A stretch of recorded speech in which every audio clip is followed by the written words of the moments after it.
Hello friends, welcome again. Friends, आज हम discuss करेंगे साइकोलॉजी, सभी important topics in this video. Okay, तो फास्ट रिवीजन रहेगा बिल्कुल, और इसमें मैं आपको कोई नोट्स मतलब आप स्क्रीन पे नहीं देख सकेंगे, आप सुन सकेंगे सिर्फ। ठीक है, तो ऑडिबल वीडियो है ये, एक ऑडियो वीडियो कह सकते हैं। ठीक है, क्या क्या कवर करेंगे हम लोग इसमें, देखिए, इंटेलिजेंस, पर्सनालिटी, इंपॉर्टेंट थ्योरीज, ठीक है, मोटिवेशन से रिलेटेड और लर्निंग से रिलेटेड। देन हमारा आ गया यहाँ पे ग्रोथ एंड डेवलपमेंट, जो मेन पॉइंट होते हैं, पियाजे, ये सब हम लोग डिस्कस करेंगे। Complete psychology, important points. तो चलिए स्टार्ट करते हैं। तो देखिए, सबसे फर्स्ट लर्निंग क्या है? Whenever there is a change in behaviour, जब भी चेंज इन बिहेवियर की बात होगी वहां पे क्या होगी? लर्निंग होगी। ठीक है, ट्रांसफर ऑफ लर्निंग कितने तरीके से ट्रांसफर हो सकती है? 3 वेज हैं, पॉजिटिव ट्रांसफर, नेगेटिव ट्रांसफर या जीरो ट्रांसफर। पॉजिटिव ट्रांसफर में क्या मतलब होगा? प्रीवियस नॉलेज का यूज होना। नेगेटिव में प्रीवियस नॉलेज जो है, आपकी जो नई चीज सीख रहे हैं उसमें कोई भी प्रॉब्लम क्रिएट नहीं कर रही है। ठीक है, for new learning, sorry not नहीं, नेगेटिव ट्रांसफर में क्या होगा? आपकी जो पहले की नॉलेज है वो क्या कर रही है? आपकी कुछ नया सीखने में आपको दिक्कत कर रही हो। ठीक है, तो वो नेगेटिव ट्रांसफर ऑफ लर्निंग है। जीरो मतलब जहां पे कोई भी इफेक्ट नहीं हो रहा। ठीक है, अब पॉजिटिव ट्रांसफर जो होता है ना लर्निंग का, वो कैसा हो सकता है? या तो हॉरिजॉन्टल, या वर्टिकल, या बायलेटरल। ठीक है, पॉजिटिव ट्रांसफर 3 तरीके से हो सकता है, हॉरिजॉन्टल, वर्टिकल या बायलेटरल। अब देखिए, लर्निंग की कुछ थ्योरीज हैं। लर्निंग की थ्योरी में क्या आती है? सबसे पहले ट्रायल एंड एरर थ्योरी। ठीक है, ट्रायल एंड एरर थ्योरी किसने दी है? थॉर्नडाइक ने। थॉर्नडाइक को क्या कहा जाता है? Father of educational psychology. फिर से सुनिए, trial and error theory by Thorndike, और थॉर्नडाइक को क्या कहा जाता है? Father of educational psychology. ठीक है, एक्सपेरिमेंट कब किया था? 1898 में। ठीक है, और किसके ऊपर था ये? कैट के ऊपर एक्सपेरिमेंट था। इन्होंने 3 लॉज दी हैं जिनको कहा जाता है law of practice, law of readiness, law of effect. ठीक है, इसको SR थ्योरी के नाम से भी जाना जाता है। SR थ्योरी के नाम से जाना जाता है किसको? ट्रायल एंड एरर थ्योरी को। नेक्स्ट देखिए, insight theory of learning. Insight theory of learning किसने दी? कोहलर ने दी। ठीक है, किस पे एक्सपेरिमेंट किया था? चिंपैंजी पे एक्सपेरिमेंट किया था, और उस चिंपैंजी का नाम क्या था? सुल्तान था। ठीक है, इनसाइट थ्योरी जो है ये ज्यादातर कहाँ पे हेल्पफुल होती है? हायर क्लासेस में होती है, या फॉर सॉल्विंग प्रॉब्लम्स होती है। ठीक है, सॉल्विंग द प्रॉब्लम्स। और जीन पियाजे का जो कॉग्निटिव डेवलपमेंट का सिद्धांत है वो भी किस कैटेगरी में आता है? इसी थ्योरी में। ठीक है, which theory of learning? Insight theory of learning. Jean पियाजे का कॉग्निटिव डेवलपमेंट कॉन्सेप्ट जो है किसके अंदर आता है? कौन सी थ्योरी ऑफ लर्निंग में आता है? वो है इनसाइट थ्योरी। ठीक है, इस बार भी क्वेश्चन आया है कि अगर आपको अचानक कोई चीज ध्यान में आ रही है, अगर आपको एकदम से आंसर मिल रहा है किसी चीज का, तो उसको क्या कहते हैं? यानी कि इंसान को अगर सूझबूझ कब आती है, ये क्वेश्चन आ जाए कि अचानक उसको कब आती है? अचानक आती है। ठीक है, तो यहाँ पे इनसाइट होती है, इनसाइट थ्योरी काम करती है। ओके, इसको क्या कहा जाता है? इनसाइट थ्योरी को जेस्टाल्ट थ्योरी भी कहा जाता है। जेस्टाल्ट थ्योरी ऑफ लर्निंग भी कहते हैं। जेस्टाल्टवादी क्या कहते हैं? Learning as a whole, learning as a whole की बात करते हैं। ठीक है, यानी कि एजुकेशन जो है एक फील्ड से दूसरी फील्ड में रिलेट करके होनी चाहिए। अब जेस्टाल्टवाद के फॉलोअर कौन थे? जेस्टाल्टवाद के फॉलोअर कौन से हैं? कोहलर, कोफका और वर्दिमर। ठीक है, कार्ट लेविन भी इसमें आते हैं। कार्ट लेविन की एक अलग से थ्योरी है जिसको कहते हैं फील्ड थ्योरी। ठीक है, क्या कहते हैं? Field theory. तो जेस्टाल्टिज्म के फॉलोअर कौन कौन से हो गए? कोहलर, कोफका और वर्दिमर। ठीक है, कोहलर, कोफका, वर्दिमर। इनसाइट थ्योरी किसने दी है? मेन बाय कोहलर ने। ठीक है, classical conditioning theory of learning. ठीक है, क्लासिकल कंडीशनिंग, ये सारी थ्योरीज किसकी पढ़ रहे हैं हम लोग? लर्निंग की। क्लासिकल थ्योरी किसने दी है? पेवलॉव ने। कब दी? 1904 में। और किसके ऊपर एक्सपेरिमेंट किया गया था? डॉग के ऊपर। ठीक है, classical conditioning by Pavlov, experiment done on dog. ठीक है, अब इस थ्योरी का यूज कहाँ पे होता है? हैबिट या नेचर फॉर्मेशन में। अगर आपको बच्चे में एक आदत पैदा करनी है ना, उसको कुछ किसी चीज की अच्छी हैबिट डालनी है, बुरी हैबिट डालनी है, उसका नेचर कुछ तरीके से बनाना है, तो वहां पे इसका यूज किया जाता है। नेक्स्ट देखिए, operant conditioning theory of learning. तो लर्निंग की क्या क्या थ्योरी हमने देखी? देखिए trial and error, insight theory, gestalt theory, classical conditioning theory, operant conditioning theory. Operant conditioning theory by Skinner, किसने दी है? ये स्किनर ने। इसको क्या कहते हैं? आरएस थ्योरी के नाम से जाना जाता है। एक्सपेरिमेंट किस पे किया गया था? ऑपरेंट में, देखो रेंट आ रहा है ना, तो ऑन रैट एंड पिजन, ठीक है, रैट चूहे और ये कबूतर पर। ओके, इसका यूज क्या है? टेक्निकल एजुकेशन, कंप्यूटर एजुकेशन या मॉडर्न एजुकेशन में। फिर प्रोग्राम्ड लर्निंग, ठीक है, यूज इसके प्रोग्राम लर्निंग में। अब लीनियर लर्न किसने दिया? By Skinner. और ब्रांच्ड लर्निंग दी है नॉर्मन ए ग्रॉडर ने। उसके बाद देखिए पर्सनैलिटी, ठीक है, ये आपका सेकंड चैप्टर हो गया पर्सनैलिटी। पर्सनैलिटी देखो किस वर्ड से लिया गया है? लैटिन वर्ड परसोना से लिया गया है। लैटिन वर्ड परसोना से पर्सनैलिटी वर्ड लिया गया है। इसका मतलब क्या होता है? मास्क। परसोना का मतलब है मास्क। ओके, अब देखो फैक्टर्स जो हमारी पर्सनैलिटी को इफेक्ट करते हैं, हमारी पर्सनैलिटी को प्रभावित करने वाले कारक कौन कौन से हो जाएंगे? हेरिडिटी, एनवायरमेंट या साइकोलॉजिकल फैक्टर, मनोवैज्ञानिक फैक्टर। अब पर्सनैलिटी क्या है? प्रोडक्ट है, याद रखना, personality is a product of heredity and environment, ठीक है, ये सम नहीं होता, ध्यान रखें।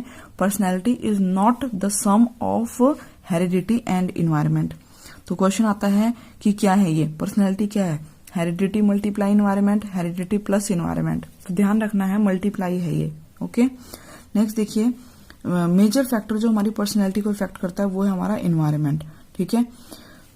Habit is which factor? तो हैबिट कौन सा फैक्टर है? एक तरह से ये इन्वायरमेंटल फैक्टर है। हमारी हैबिट जो होती है वो इन्वायरमेंटल फैक्टर में आती हैं। अब देखिए कुछ साइकोलॉजिस्ट जिन्होंने टाइप्स ऑफ पर्सनैलिटी दी हैं, ठीक है, टाइप्स ऑफ पर्सनैलिटी किस किस ने दी है? जैसे कि आइजैक जंग, ठीक है, जुंग कह देते हैं, आइजैक ने, जुंग ने, क्रैशमर ने, ठीक है, या शेल्डन ने, ठीक है, क्रैशमर, शेल्डन, जंग और आइजैक, इन्होंने पर्सनैलिटी दी है, टाइप्स ऑफ पर्सनैलिटी। देखिए जंग ने कितने तरीके से पर्सनैलिटी को डिफाइन किया? इंट्रोवर्ट, एक्सट्रोवर्ट और एम्बीवर्ट, ठीक है, जंग ने कितने तरीके से? इंट्रोवर्ट, एक्सट्रोवर्ट और एम्बीवर्ट। आइजैक ने इसको किस तरीके से डिफाइन किया है? इंट्रोवर्ट, एक्सट्रोवर्ट, न्यूरोटिक, ठीक है। न्यूरोटिक में कौन से लोग आते हैं पर्सनैलिटी के? पर्सनैलिटी में न्यूरोटिक लोग कौन से आते हैं? जो खुद को किसी काम के लिए विरोधी मानते हैं, ठीक है, खुद को क्रिटिसाइज करना, खुद की कमियां निकालना या खुद को जिम्मेदार मानने वाले लोग किस में आते हैं? Neurotic personality. किसने दी है? आइजैक ने। अब देखिए पर्सनैलिटी को कुछ जो प्रिंसिपल हैं या आप लॉज कह सकते हैं या फैक्टर्स, ठीक है, जो किस तरीके से हैं, तो देखियो या थ्योरीज कह लो। तो प्रिंसिपल ऑफ पर्सनैलिटी में देखिए फर्स्ट आती है साइको एनालिटिक थ्योरी। कौन सी? Psycho analytic theory of personality. ये पर्सनैलिटी का ही एक टाइप है, साइको एनालिटिक थ्योरी, ठीक है। किसने दी है? सिगमंड फ्राइड ने दी है। इन्होंने क्या किया? 3 पार्ट फैक्ट बताए हैं, 3 पार्ट्स बताए हैं पर्सनैलिटी के। कौन कौन से? ईड, ईगो एंड सुपर ईगो, ठीक है, ईड, ईगो, सुपर ईगो। ईड है खुद की डिजायर पूरे करने से रिलेटेड, ठीक है, ईड है खुद की डिजायर्स को पूरा करना, लाइक सेक्सुअल डिजायर्स, ठीक है। ये किस तरीके का सिंबल है? ईड क्या बताता है? एनिमिज्म, ठीक है, एनिमल जो बिहेवियर है वैसा बताता है ये, क्रिमिनल, रेपिस्ट, इस तरह का पशुता का सिंबल है, ठीक है। और ईगो क्या होता है? जहां पे नेचर जो है हम लोग इंसान का एडजस्टेबल क्वालिटी होती है, ठीक है, सबकॉन्शियस माइंड यहाँ काम करता है और ये कनेक्शन का काम करता है ईड और सुपर ईगो के बीच में। और सुपर ईगो क्या है? सेक्रीफाइंग नेचर से संबंधित है, ठीक है, मॉरलिस्टिक पीपल इसमें आते हैं। लिबिडो जो वर्ड है वो भी हमारी ईड वाले पार्ट में आता है, ठीक है, लिबिडो किससे संबंध रखता है? ईड वाले पोर्शन से। अब देखिए trait theory of personality. Trait theory of personality किसने दी? आलपोर्ट एवं कैटल ने, आलपोर्ट एंड कैटल, ठीक है। इसमें कितने इन्होंने बताए हैं? कैटल ने कितने ट्रेट्स बताए? 16 ट्रेट्स बताए हैं। ट्रेट्स का मतलब क्या है कि इंसान में कितनी तरीके की क्वालिटीज हो सकती हैं, उन्हीं को क्या कहा जा रहा है? ट्रेट्स कहा जा रहा है। तो कैटल के अकॉर्डिंग ट्रेट कितने हैं? 16। और आलपोर्ट के अकॉर्डिंग ट्रेट्स कितने हैं? 2 तरह के हैं। आलपोर्ट के अकॉर्डिंग ट्रेट्स कितने तरह के हैं? भी क्वालिटीज कितनी तरह की होती हैं किसी इंसान में? 2 टाइप की होती हैं, एक है कार्डिनल और एक है सेंट्रल, ठीक है, कार्डिनल एंड सेंट्रल। कार्डिनल जो उस व्यक्ति से संबंधित है अब देखो कार्डिनल ट्रेट में क्या आ जाएंगे आपके, एक तो हो जाएगी इंसान की जो मुख्य क्वालिटी, ठीक है, जो आपको दिखाई दे रही है, और दूसरे सेकेंडरी ट्रेट जो कुछ छिपे हुए होते हैं, और सेकंड जो सेंट्रल ट्रेट है उसमें आ जाती है हमारी हिडन क्वालिटीज, ठीक है, छिपे हुए जो गुण होते हैं वो इसके अंदर आ जाएंगे। अब देखिए पर्सनैलिटी को मेजर करने के कौन कौन से मेथड हैं। पर्सनैलिटी को मेजर किस तरीके से किया जाता है, नापा कैसे जाता है कि इसकी पर्सनैलिटी किस तरीके की है। हम देखिए मेथड मेजर करने के पर्सनैलिटी को, तो कौन कौन से मेथड होते हैं, एक है सब्जेक्टिव, ऑब्जेक्टिव और प्रोजेक्टिव, ठीक है, subjective, objective and projective. Subjective method में क्या जाते हैं, जहां पे हम लोग सिंगल लोगों का एनालिसिस कर रहे हो, ठीक है, एक व्यक्ति के बारे में हम लोग पर्सनली जान रहे हैं, वो सब्जेक्टिव। ऑब्जेक्टिव जहां पे बहुत सारे लोग हैं और आप एक साथ जानना चाहते हैं कि यहाँ पे जो ज्यादातर लोग बैठे हैं वो किस तरह के पर्सनैलिटी के हैं, ठीक है। और प्रोजेक्टिव मेथड के होते हैं जहां पे हम लोग उनके माइंड को देखना चाहते हैं कि वो किस तरह के उनकी भाई सोच है, या किस तरह का उनका जो इंटरनल बिहेवियर है वो कैसा रहेगा, ठीक है, कैसी उनकी पर्सनैलिटी है, तो वहां पे प्रोजेक्टिव मेथड का यूज होता है, ठीक है। तो सब्जेक्टिव में देखिए, सब्जेक्टिव मेथड में कौन कौन से आ जाएंगे, इंटरव्यू, जहां पे सिंगल लोगों की बात हो रही है, interview, autobiography, case study, checklist, questionnaire, open ending question, ठीक है, क्लोज एंडिंग क्वेश्चंस, तो ये सारे सब्जेक्टिव मेथड होते हैं। सिंगल बंदे की यहाँ से पर्सनैलिटी के बारे में पता चलता है। नेक्स्ट है ऑब्जेक्टिव। ऑब्जेक्टिव में क्या हो जाएंगे, observation, physical test, rating scale, situational test या सोशियोमेट्री, ठीक है। सोशियोमेट्री किसने दी है, जेएल मोरोनो ने। प्रोजेक्टिव मेथड में देखिए, तो प्रोजेक्टिव मेथड इंपॉर्टेंट है बहुत ज्यादा, ठीक है। आंतरिक मन, इंटरनल जो आपकी पर्सनैलिटी है उसको जानने की कोशिश की जाती है, किसके, एक्सटर्नल ऑब्जेक्ट्स के थ्रू, ठीक है, एक्सटर्नल ऑब्जेक्ट्स के थ्रू। तो देखो इसमें कौन कौन से टेस्ट आते हैं, पहला है thematic appreciation test, child appreciation test, ink blot test, sentence completion test, ठीक है, फ्री वर्ड एसोसिएशन टेस्ट। ये सारे किस में आते हैं, projective method to measure the personality, ठीक है। Thematic appreciation test Morgan and Murray ने दिया था, ठीक है, और इसमें इन दिस मेथड कितने कार्ड यूज किए गए थे, 30 कार्ड्स का यूज किया गया था। चाइल्ड एप्रिसिएशन टेस्ट, ठीक है, गिवन बाय बेलॉक, ठीक है, लियोपर्ड बेलॉक ने 1948 में, टोटल कार्ड जो थे वो 10 थे। Ink blot test given by Hermann Rorschach, ठीक है, ink blot test by Hermann Rorschach in 1921, कितने कार्ड्स का प्रयोग किया, 10 कार्ड्स था, 5 black, 2 red and 3 multi shade के कार्ड। सेंटेंस कंप्लीशन टेस्ट किसने दिया था, पाइन एंड टेंडर ने 1930 में, okay. Free word association test given by Galton in 1879। Free word association test का मतलब है जैसे कि बाहर से आपको कोई भी एक वर्ड दे दिया और उस पे आपको कुछ ना कुछ भी लिखना है, तो इससे क्या हो रहा है, आपकी इंटरनल पर्सनैलिटी, आपके थॉट्स कैसे होंगे वो सब आप उस पेपर में लिखेंगे, ठीक है, उस वर्ड के ऊपर। तो इससे आपकी पर्सनैलिटी को मेजर किया जाए, वो क्या है, free word association test, okay, free word association test of personality. ये सारे किसके मेथड हैं, projective type of test to measure the personality. तो इंपॉर्टेंट है, क्या क्या नाम बताए, thematic appreciation test, child appreciation test by Leopold Bellak, ink blot test by Hermann Rorschach, sentence completion by Pine and Tendler, और free word association test by Galton. हम देखिए कुछ टीचिंग मेथड्स, ठीक है, टीचिंग मेथड्स के नाम देखते हैं एक बार। किंडरगार्टन मेथड किसने दिया, फ्रेडरिक फ्रॉबल ने। मॉन्टेसरी मेथड किसने दिया, मारिया मॉन्टेसरी ने, ठीक है। ह्यूरिस्टिक मेथड या डिस्कवरी मेथड किसने दिया, आर्मस्ट्रांग ने। माइक्रो टीचिंग किसने दी, रॉबर्ट बुश या सेलन एचिसन ने, ठीक है। ये आप इसको एक बार देख लेना, माइक्रो टीचिंग किसने दी है, ठीक है। प्रोजेक्ट मेथड किलपैट्रिक ने, ये जॉन डिवी ने, इसमें नाम दोनों आते हैं, ठीक है। प्रोजेक्ट मेथड बाय किलपैट्रिक, ठीक है। क्वेश्चनर मेथड इन एजुकेशन सुकरात ने, and questioner method in psychology Woodworth ने।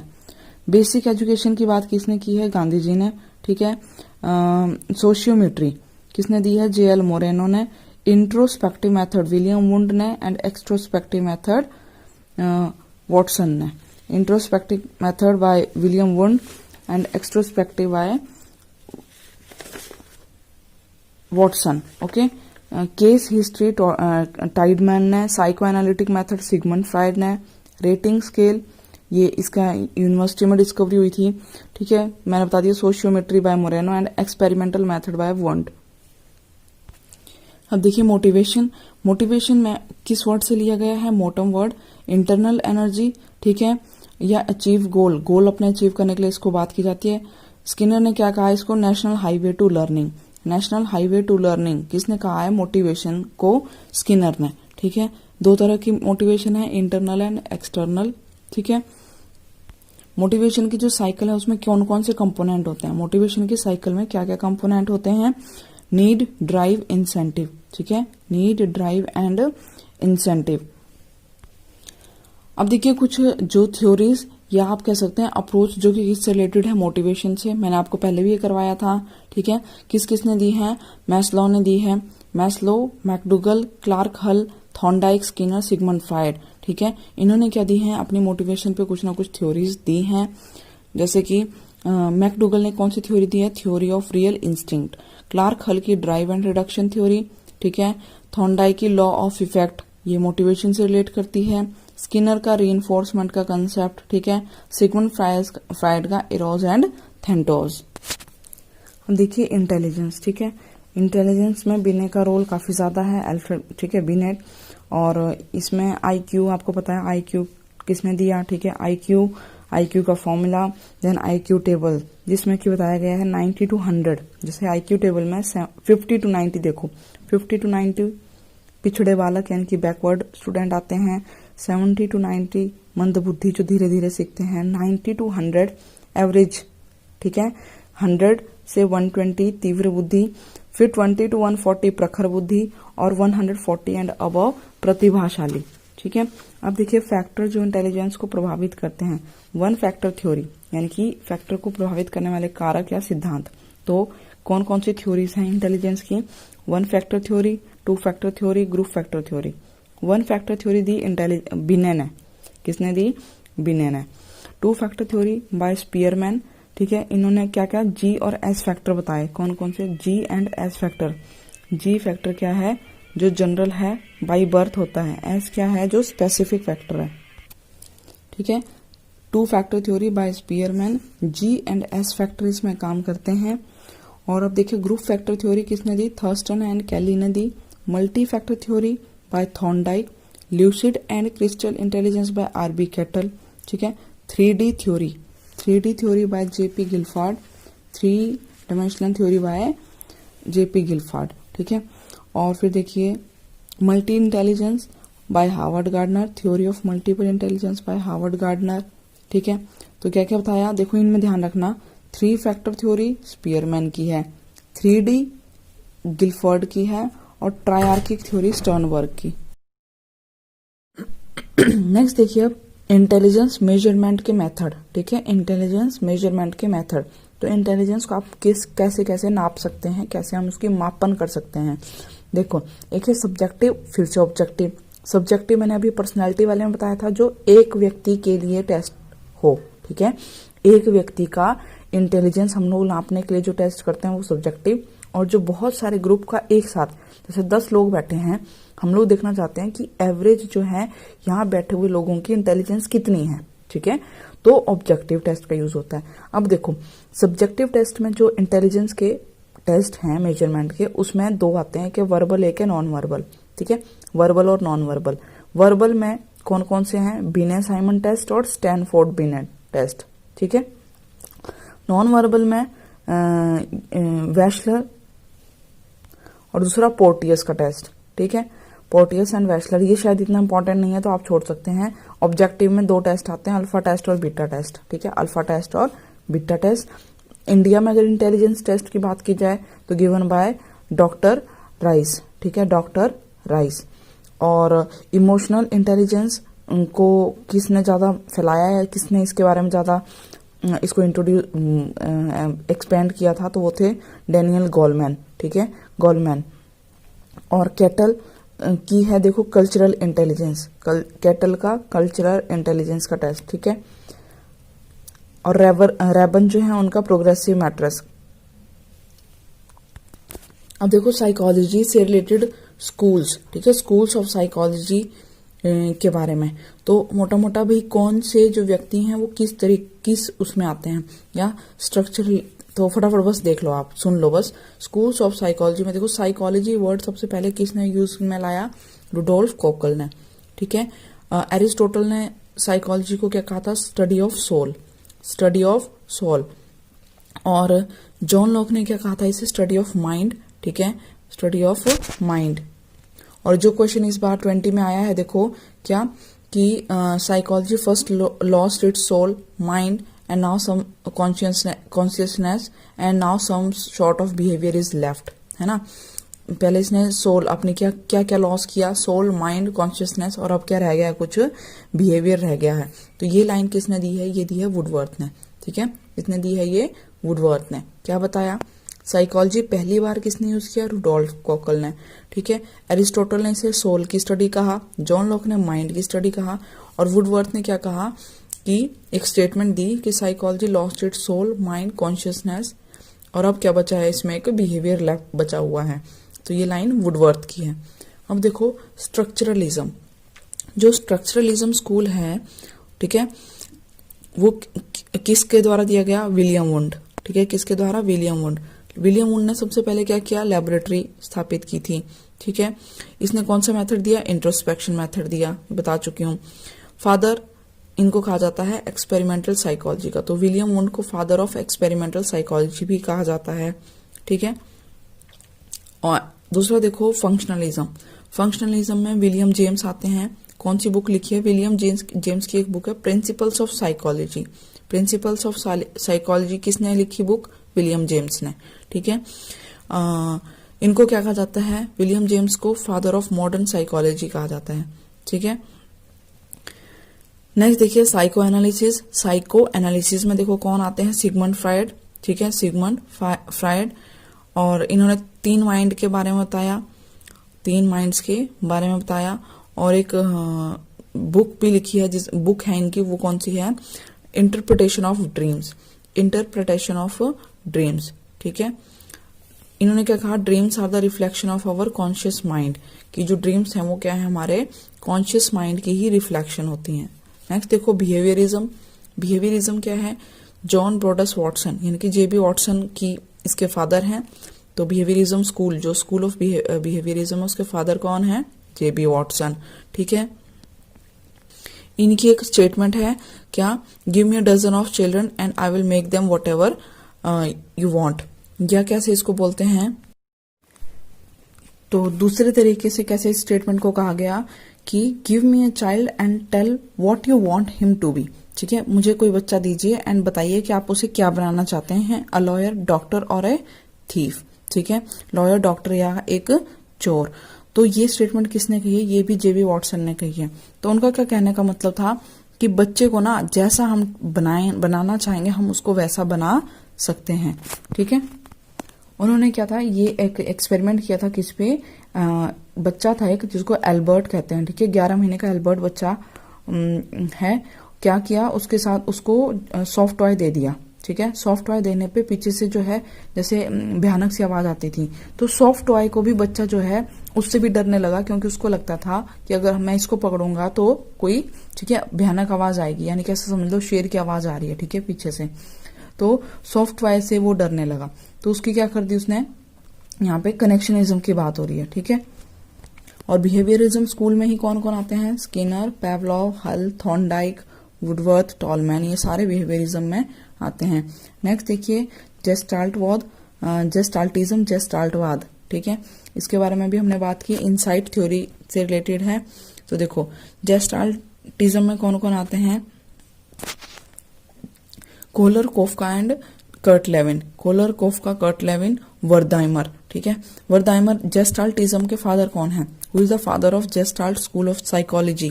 तो वो है वर्दीमर, ठीक है, Wertheimer, Wertheimer, Kohler, Koffka and Kurt Lewin, ठीक है। कर्ट लेविन की फील्ड थ्योरी भी है, ठीक है। इसको कोहलर ने जो एक्सपेरिमेंट किया था उसको इनसाइट फुल लर्निंग, ठीक है, theory of insight learning chimpanzee पे एक्सपेरिमेंट था, तो ये मैंने आपको बता दिया। नेक्स्ट देखिए ह्यूमैनिज्म स्कूल में कौन कौन आते हैं? अब्राहम मैस्लो, कार्ल रॉजर, ठीक है, ये सारे किसमें हैं? ह्यूमैनिज्म में।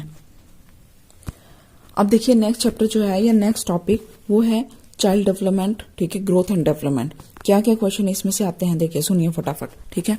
तो देखो चाइल्ड डेवलपमेंट एंड पेडागोजी की सबसे पहले हम लोग पढ़ते हैं ग्रोथ एंड डेवलपमेंट। तो ग्रोथ क्या है, चेंज इन साइज, क्वांटिटेटिव है और एक्सटर्नल है और लिमिटेड होता है। ओके, क्वांटिटेटिव है, एक्सटर्नल है, लिमिटेड होता है। डेवलपमेंट क्या है, लगातार होता है, ठीक है, नेवर एंडिंग प्रोसेस है, कभी भी नहीं रुकता। क्वालिटेटिव है यानी कि इसमें क्वालिटी की बात होती है, ठीक है। इंटरनल है और चेंज इन थिंकिंग, मतलब थिंकिंग में चेंज के साथ ये आता है। अच्छा, प्रिंसिपल्स क्या हैं, तो आपने पढ़ा है सेफेलोकॉडल, प्रॉक्सिमोडिस्टल, ये दो वर्ड आए हैं, ठीक है। सेफेलोकॉडल में क्या है, हेड टू टो, ठीक है, सिर से पांव की ओर, और प्रोक्सिमोडिस्टल में क्या होता है, इनर टू आउटवर्ड, ठीक है। तो इसकी एक फिक्स डायरेक्शन होती है, जनरल टू स्पेसिफिक होता है, ठीक है। ये प्रिंसिपल है, क्वेश्चन आ सकता है इनमें से कौन सा एक प्रिंसिपल नहीं है। तो देखिए प्रिंसिपल क्या क्या है, किसके, डेवलपमेंट के।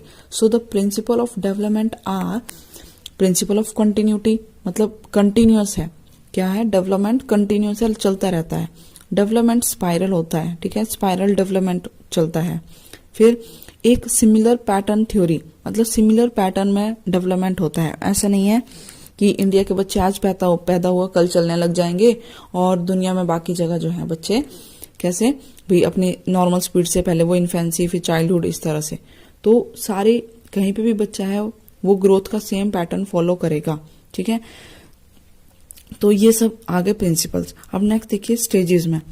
तो अगर ब्रॉडली बात करें तो स्टेजेस को 3 कैटेगरी में डिवाइड किया जाता है, infancy, childhood and adolescence. Infancy, childhood and adolescence.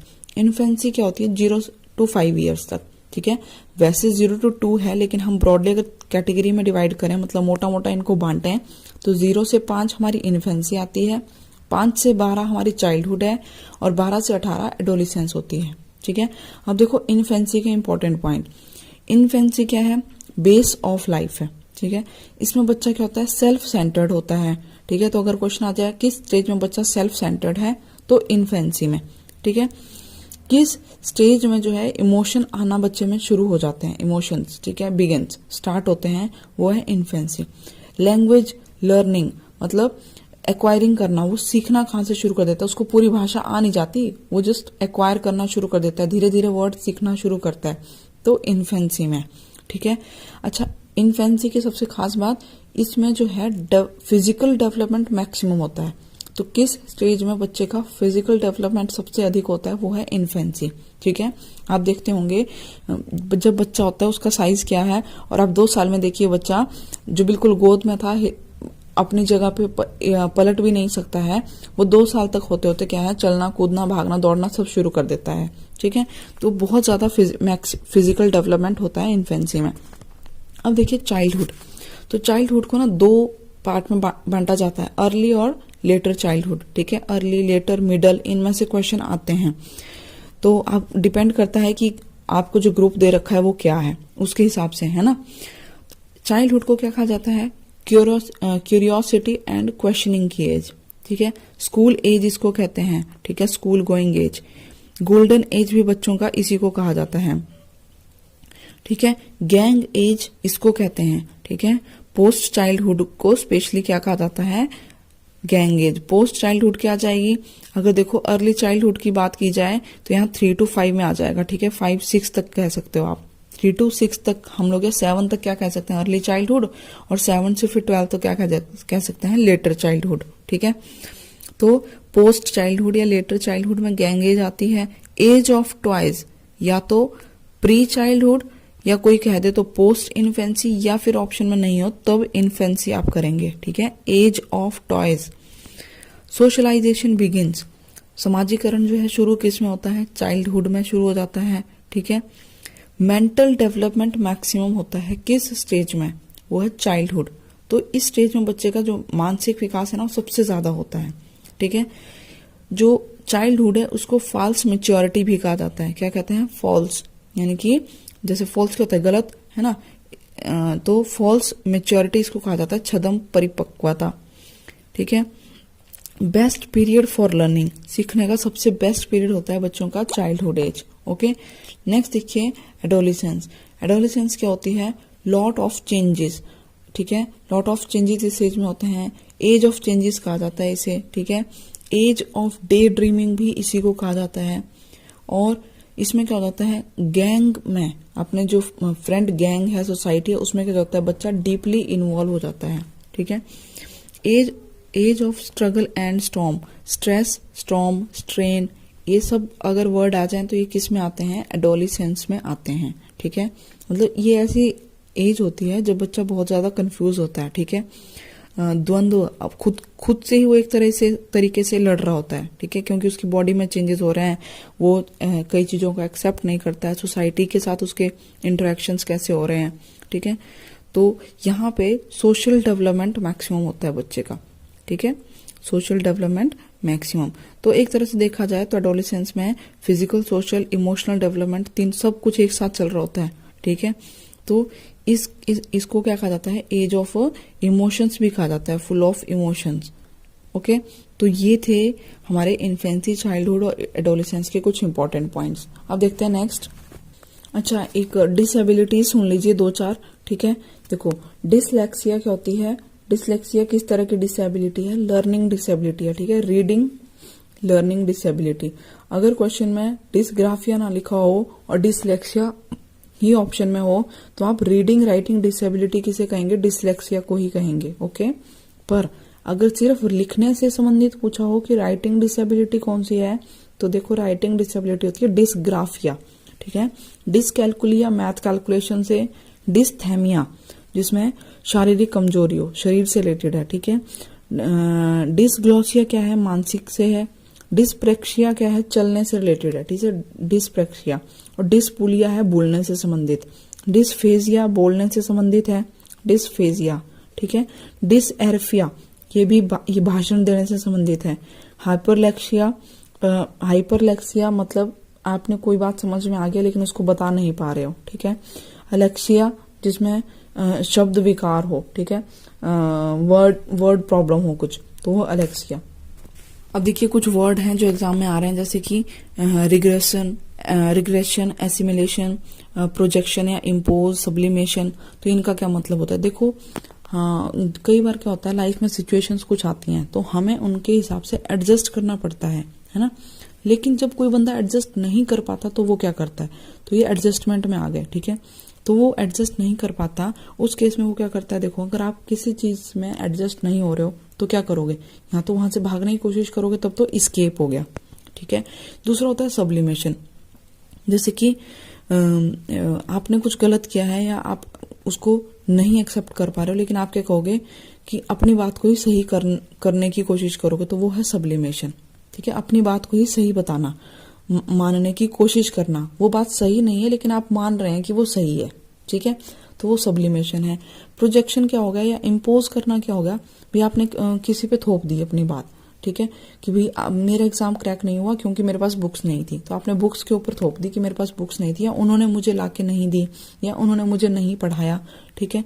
अब एसिमिलेशन क्या है, एसिमिलेशन में क्या होता है, जैसे कि मान लीजिए आप असफल रहे, ठीक है, या हम खुद को एडजस्ट नहीं कर पा रहे हैं, तो हम क्या करते हैं अपने ही जैसे और बंदों को ढूंढते हैं। जैसे बच्चा है, ठीक है, उसके कम नंबर आए तो वो क्लास में ये नहीं बताएगा कि उस बच्चे के बहुत अच्छे नंबर हैं, वो ये बताएगा मम्मा उस बच्चे के भी तो कम नंबर आए हैं, है ना। तो अपने ही जैसे और का एग्जाम्पल दे देना, तो वो एसिमिलेट हो गया, ठीक है। मतलब क्या कर रहा है, वैसे वैसे ही और किसी का सेम फील्ड में सेम अगर कोई उसी के जैसा फेलियर है तो उसका एग्जाम्पल दे देना, ठीक है। तो वो क्या कर रहे हैं, एक तरह से अपने आप को वहां से बचाने की कोशिश कर रहे हैं। तीसरा है रिग्रेशन, भाई अब पीछे की स्टेजेस में लौट जाना, ठीक है, रिग्रेशन। अब देखिए कुछ इंपॉर्टेंट पॉइंट्स या लास्ट अब हम लोग कर रहे हैं। तो देखो जेरोम ब्रूनर कॉग्निटिव डेवलपमेंट से संबंधित हैं, कैसे, इन्होंने डिस्कवरी लर्निंग की बात की है और 3 स्टेजेस दी थी लर्निंग की, ठीक है। जेरोम ब्रूनर, बस ध्यान रखना है नाम, जेरोम ब्रूनर, ठीक है। स्पाइरल करिकुलम की बात भी जेरोम ब्रूनर ने की। अब हम बात करेंगे कुछ इंपॉर्टेंट जो थ्योरीज हैं, ठीक है, लाइक पियाजे, कोहलबर्ग, ठीक है, अब्राहम मैस्लो, इन सब के बारे में थोड़ा थोड़ा पढ़ेंगे।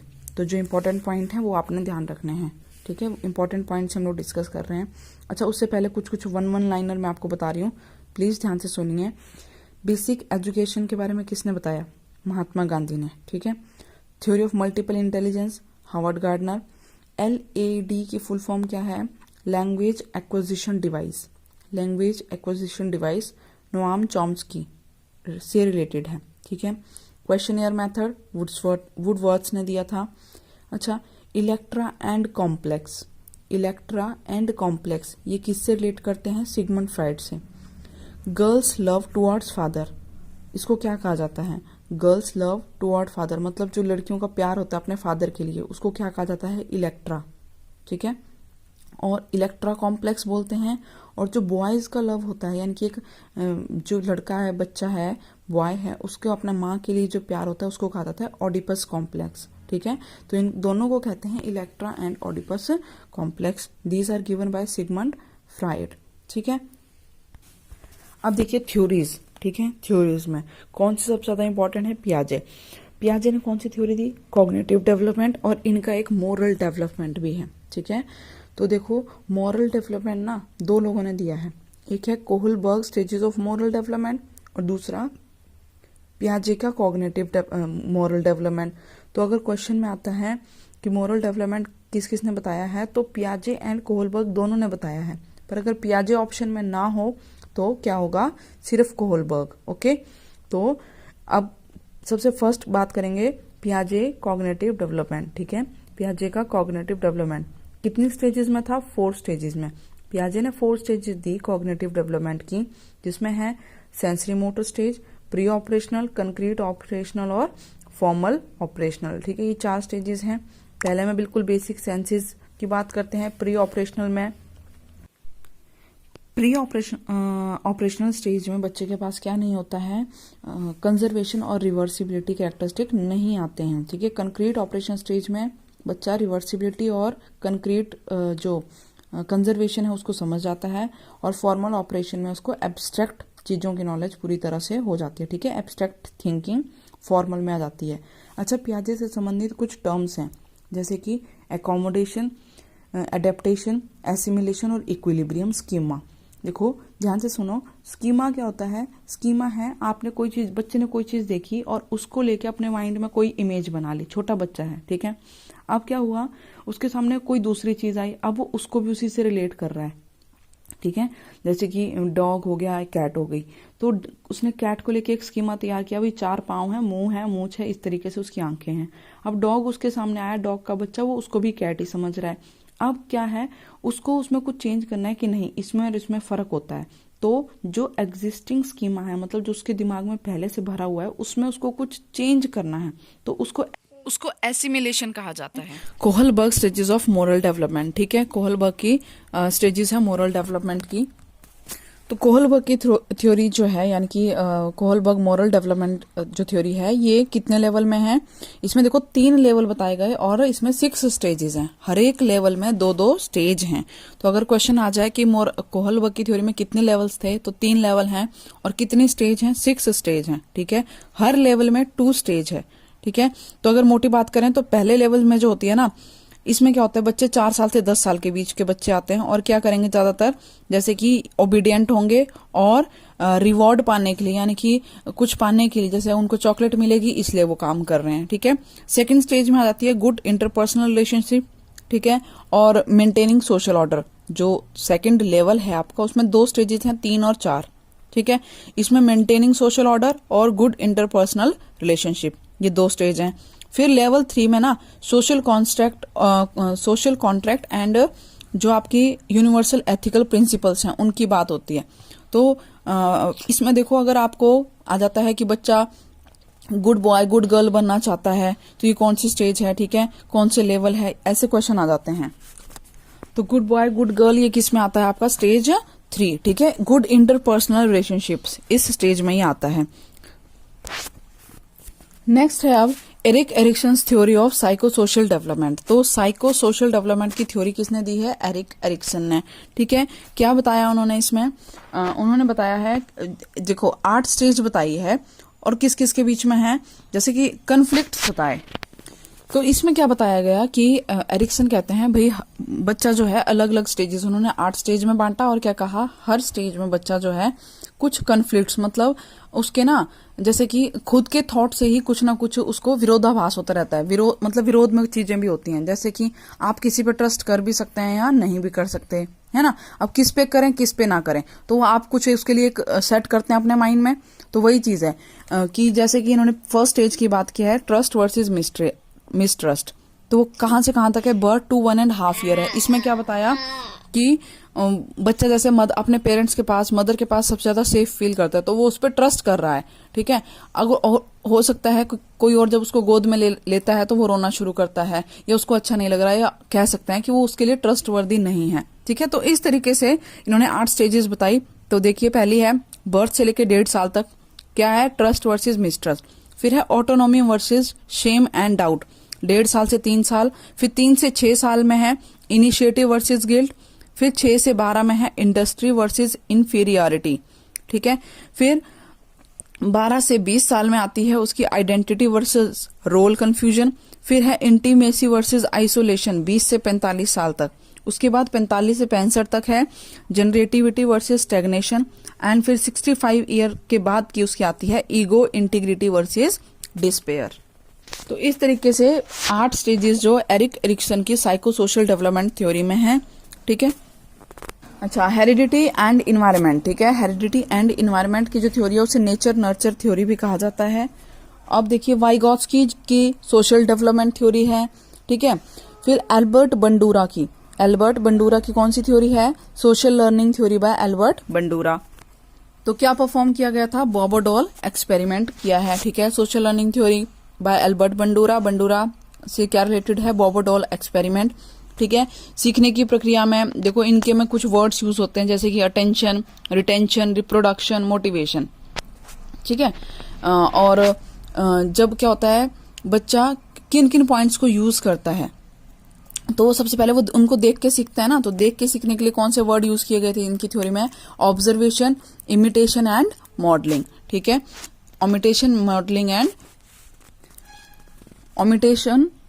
Observation, imitation and modelling, in points का, इन शब्दों का प्रयोग करता है बच्चा, ठीक है। और उनके स्टेप्स क्या थे लर्निंग के, ठीक है। लर्निंग थ्योरी ऑफ बंडूरा में क्या स्टेप है कि कैसे सीखता है बच्चा, पहले अटेंशन, फिर उसको रिटेंशन करता है, फिर रिप्रोड्यूस करता है, देन उसको मोटिवेशन, ठीक है।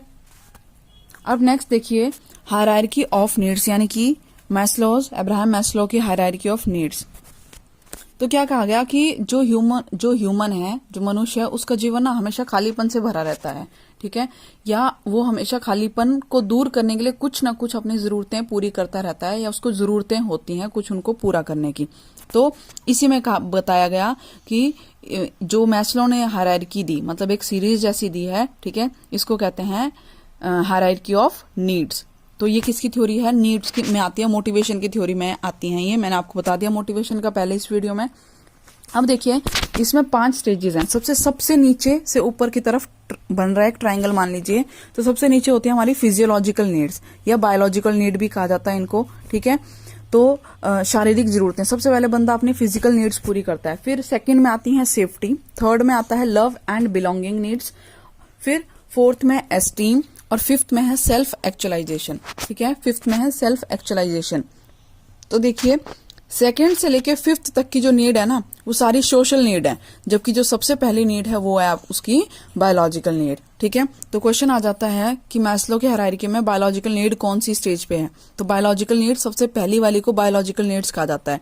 और अगर कहें सोशल नीड, तो वो 2nd से लेके 5th तक की सारी मिला के सोशल नीड्स में आती हैं। क्या क्या, 2nd में safety, love, esteem and self actualisation, ठीक है। तो ये हो गया आपका हायरार्की ऑफ नीड्स। अगला देखिए, psycho social theory Erik Erikson की 8 स्टेजेस बता दिया मैंने। ब्लूम टेक्सोनॉमी में बात करें तो ब्लूम टेक्सोनॉमी में देखो 3 स्टेजेस हैं, डोमेन्स हैं, 3 डोमेन हैं, cognitive domain, affective domain and psychomotor domain. तो क्वेश्चन कई बार आ जाता है कि इनमें से कौन सा जो है ब्लूम की टैक्सोनॉमी का एक डोमेन नहीं है। तो cognitive, affective and psychomotor domain, ये 3 डोमेन होते हैं ब्लूम्स टैक्सोनॉमी में। तो ठीक है फ्रेंड्स, ये इस तरीके से काफी सारा मैंने रिवीजन आपको ऑलमोस्ट, मतलब साइकोलॉजी के जितने इंपॉर्टेंट टॉपिक्स बनते थे वो सब हमने मोटा मोटा डिस्कस किया है। आई होप ये वीडियो आपको या ये ऑडियो आपको हेल्प करेगी आपके एग्जाम पॉइंट ऑफ टाइम पे फाइनल एग्जाम जब भी आपका हो उससे पहले आपको काफी ज्यादा हेल्प करेगी। चलो मिलते हैं नेक्स्ट वीडियो में। Till then take care, bye bye and all the best for your exams.